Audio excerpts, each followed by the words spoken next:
সময় নোকিয়া ভারতের বাজারে রাজ করেছিল, তারপর দীর্ঘদিন বাজারে দেখা যায়নি নোকিয়ার কোনো ফোন। এক ধাক্কায় নোকিয়ার জায়গা দখল করে নিয়েছিল অন্যান্য সকল স্মার্টফোন নির্মাণকারী সংস্থাগুলি। তবে এবার নোকিয়া ভারতীয় বাজারে স্মার্টফোন নিয়ে ফিরতে চলেছে।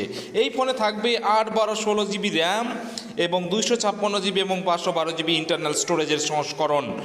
নতুন এই স্মার্টফোনের ব্যাটারি ব্যাকআপ দুর্দান্ত। এই ফোনে রয়েছে 7950 mAh নন রিমুভাল ব্যাটারি। এবার নোকিয়া ভারতীয় বাজারে 5G স্মার্টফোন লঞ্চ করতে চলেছে, যার নাম নোকিয়া MAXB5G। পাল্লা দেবে আইফোনের সঙ্গে। আইফোন, স্যামসাং, শাওমির মতো মোবাইল কোম্পানিগুলো নোকিয়ার জায়গা দখল করে রেখেছে।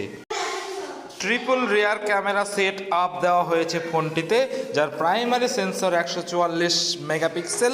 সেকেন্ডারি ক্যামেরা হিসেবে এই ফোনটি থাকছে 16+5 মেগাপিক্সেল সেন্সর। সেলফি ও ভিডিও কলিংয়ের জন্য নোকিয়া ম্যাক্সে একটি 64 মেগাপিক্সেল ফ্রন্ট ফেসিং সেন্সর থাকছে।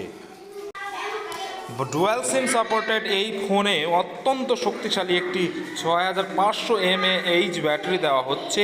আর দাম, ভারতের বাজারে এই ফোনের দাম হতে পারে 40,000 টাকার মধ্যেই।